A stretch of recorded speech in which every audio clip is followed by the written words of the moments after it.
Welcome to the Short Story Universe.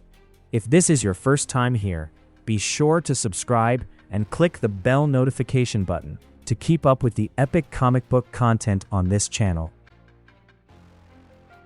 All right, let's dive right into this explainer and explore a seriously fascinating Hollywood mystery about the state of modern superhero cinema. If you've been to the theaters lately, you've probably felt that lingering, sinking sense of disappointment as the credits roll on yet another massive, hyped-up blockbuster that just completely missed the mark. Today, we're investigating a wild, yet honestly incredibly intriguing concept that's grown from quiet whispers into a roaring debate among fans. We are asking a very serious question about a multi-billion-dollar industry. Are these massive studios actually making bad movies on purpose? So it's time to break out those conspiracy hats and go deep down the rabbit hole. We need to see if the last 10 to 15 years of terribly made comic book movies were actually planned that way. Think about how pervasive this theory is becoming across online forums, Reddit threads, and mainstream review sites. Because look, any comic book character, if treated right and given the proper cinematic respect, has the potential to hit #1 at the box office, right? Yet we just keep seeing these wildly expensive tentpole films absolutely flop. The frustrated conspiracy community has coined a very specific phrase for this bizarre phenomenon. It's all by design. They're suggesting that these catastrophic missteps aren't accidents at all. They're deliberate, calculated moves.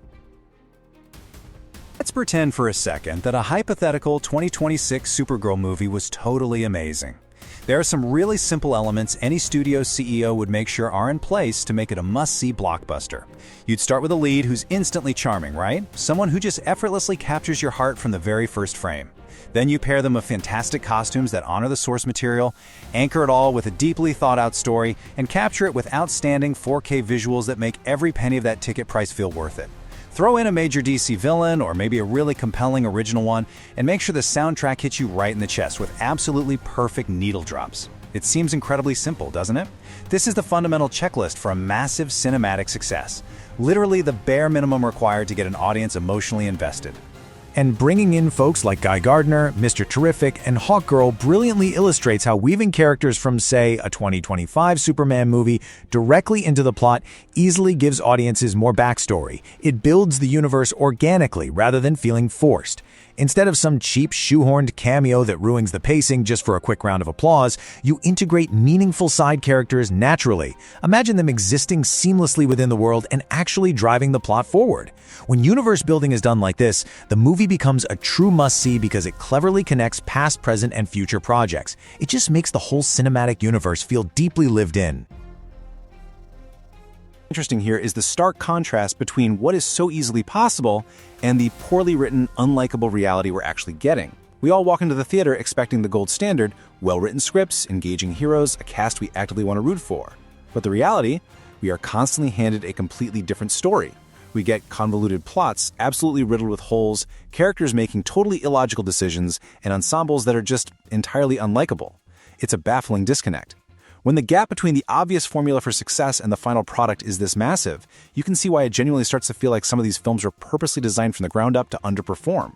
Seriously, when the hero is frequently written as the worst part of their own movie, we have to ask if it's an unfortunate accident or a deliberate choice. How often have you sat in a theater lately, popcorn in hand, only to realize about 45 minutes in that the title character is the least compelling person in the room? Sometimes the villain actually has a far more profound character arc, or the comedic sidekick feels vastly more fleshed out than the supposed savior of the universe. It's almost a running joke at this point. The conspiracy theory leans heavily into this, suggesting that sabotaging the protagonist is just another way these movies are meticulously set up to bomb. A secret plot where studios aren't truly competing at all. Instead, they're intentionally tanking certain films to open doors for others and splitting the success behind closed doors. Let's play this out like a corporate spy thriller. Why on earth would a massive studio willingly write off $200 million? Well, the idea is that they deliberately set movie A up to bomb, intentionally releasing it with a terrible script and bad visual effects, specifically to clear the runway for a rival studio's movie B. Then, this rival movie swoops in, dominates the box office without any real competition, and makes $1 billion. We all think these giant conglomerates are locked in a fierce, bloodthirsty rivalry. But the conspiracy claims it's all a smokescreen. They're actually dividing the spoils of these guaranteed mega hits underneath the table, writing off the manufactured failures as tax losses. The crucial point here is that this hidden agenda creates the illusion of difficulty, masking the fact that they know exactly what they are doing. The overarching sentiment among disillusioned fans is perfectly captured by the idea of an agenda to pretend as if it's so incredibly hard to write and direct a good comic book movie. It feels like there's a coordinated effort to convince the public that crafting a cohesive superhero narrative is basically rocket science. But we know for a fact that it isn't. Every so often, they effortlessly release a film that hits all the right notes, honors the characters, and does absolutely bonkers numbers globally. They have the exact formula. They just desperately want us to think it's a near impossible feat. As a quick side note, we need to completely reject this common industry buzzword that audiences are simply tired of comic book characters. You hear it parroted everywhere by executives trying to explain away their latest flop. Oh, it's superhero fatigue, but history absolutely disproves this. Is bad movie fatigue. We really have to empathize with the theater-going experience today. You drop $20 on a ticket, another $20 for overpriced snacks, and carve out an entire evening of your life. People are not fundamentally tired of capes, superpowers, or saving the world. They are completely and utterly exhausted from sitting in the dark for 2.5 hours, only to be subjected to lazy writing, unlikable protagonists, and an utter disregard for basic filmmaking standards. Once these basic elements become the absolute standard again, modern comic book movie lovers will happily take off their conspiracy hats. And this isn't some pie-in-the-sky wish list, you know? Well-written scripts, likable characters, fantastic locations, wonderful set designs, and beautiful 4K visuals, these should never be viewed as a luxury or a special occasion. This is a passionate plea for basic cinematic standards. Audiences aren't demanding the impossible here, they're simply asking for the fundamentals of good storytelling. It's the absolute bare minimum requirement an entertainment company must meet to earn our valuable time and hard-earned money. Ultimately, there should never even be a perception that a movie was set up to bomb. But conspiracies tend to thrive in the total absence of logic.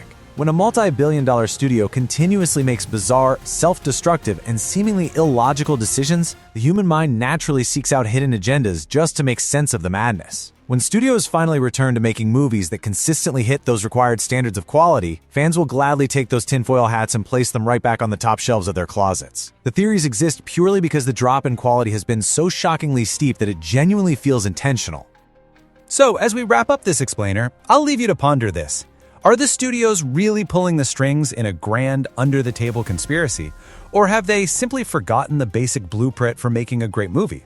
It's a fascinating question, and looking at the evidence we've explored today, you kind of have to admit the conspiracy theory offers a very strange kind of comfort. It's almost vastly easier to believe it's all part of a hyper-intelligent villainous master plan than it is to accept the depressing reality that these massive resource-rich studios have just completely forgotten how to make a genuinely good movie. Thank you so much for joining me, keep asking the smart questions, and I'll see you in the next explainer. Today's material dives into a wild fan theory that massive comic book movie flops aren't just accidents, but actually the result of a deliberate, behind-closed-doors agenda by Hollywood studios. First, let's look at the sabotage theory itself. Over the last 15 years or so, there's been this noticeable trend of poorly written scripts, gaping plot holes, and unlikable characters plaguing certain films. The idea here is that these movies are literally set up to bomb, clearing the runway for other predetermined hits. It's kind of like a rigged boxing match. Are studios deliberately throwing the fight, sacrificing one franchise so another can easily take the championship belt? Second, we've got to compare these failures to the incredibly simple blueprint for guaranteed success. Take a hypothetical 2026 Supergirl movie, for example. A winning film really just needs a charming lead, stunning visuals, a great villain, perfectly matched music drops, and clever tie-ins, like weaving in heroes such as Guy Gardner, Mr. Terrific, or Hopgirl to build their backstories. If the blockbuster recipe is this painfully obvious to fans, how could any studio CEO possibly fail to demand it? Finally, let's tackle the myth of superhero fatigue. The bottom line? It simply doesn't exist. You know, we aren't suffering from superhero fatigue, we're just suffering from bad movie fatigue. Any character can be a colossal hit if studios just made well-written scripts and great sets the baseline standard. Is Hollywood blaming fans to cover up their own mismanagement? Ultimately, until basic storytelling becomes standard across the board, the conspiracy that studios are purposely tanking their own superhero films is going to keep flying high. Thanks for watching.